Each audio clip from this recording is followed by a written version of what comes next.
madaxweynaha xukuumadda federaalka Soomaaliya Xasan Sheekh Maxamuud ayaa maanta xarunta Villa Soomaaliya ku qaabilay wafdi ballaaran oo ka socday hay'adaha deeqda bixiya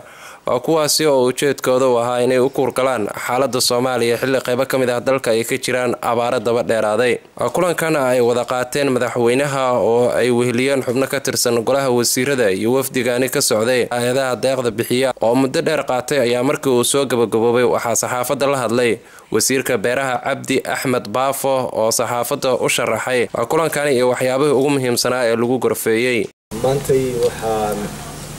madaxweynaha halkan ku qaabilay wafdi ballaaran oo ka socday ururo kala duwan oo ay madax ka ahaayeen agaasimayaasha gargaarka oo hay'adaha UN-ka iyo hay'adaha kale oo aan dawliga ahayn oo caalamiga waxaana ay u yimaadeen in ay dhageystaan mowqifka xukuumadda iyo macluumaadka laga hayo diyaargarowga wax ka qabadka la filayo in maxaan ku raahdaa wax laga qabto roobkii dib u dhacay iyo dhibaatadii ka timid waxaa had iyo jeer habboon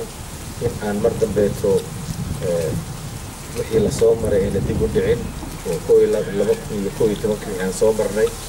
inaan kedis ku dhicin oo aan la sahashanin dhibaatooyinka ka jira biyo yaraanta iyo roob yarida waxyaabaha ay dhalisay wax soo saarka. John Kino oo ka socday hay'adda UN OCHA oo hogaaminaya wafdigaani ayaa isna warfidiyeenada la hadlay waxa uuna u sheegay hadafka ay maanta Muqdisho u soo gaareen. We from the UN and international NGOs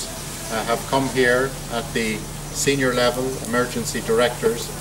to Somalia at a very important time for this country. We had a very good meeting with His Excellency the President, with his ministers. It is to understand the vision for this country at this important time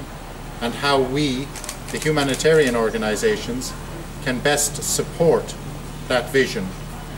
imaashaha wafdigaani ka socday hay'adaha UN-ka iyo waliba NGO-yada caalamiga ah ayaa ku soo aadaya iyadoo aysan macquul ahayn xitaa haddii loo baahdo in qayb ka mid ah dalka la gaarsiiyo gargaarka loogu talagalay maadaama ay ka arrimiyaan xarakada Al-Shabaab isla markaana aysan u saamaxaynin hay'adaha in ay gaaraan goobahaasi. Xasan Kaaf Abdiraxmaan, Puntland TV, Muqdisho.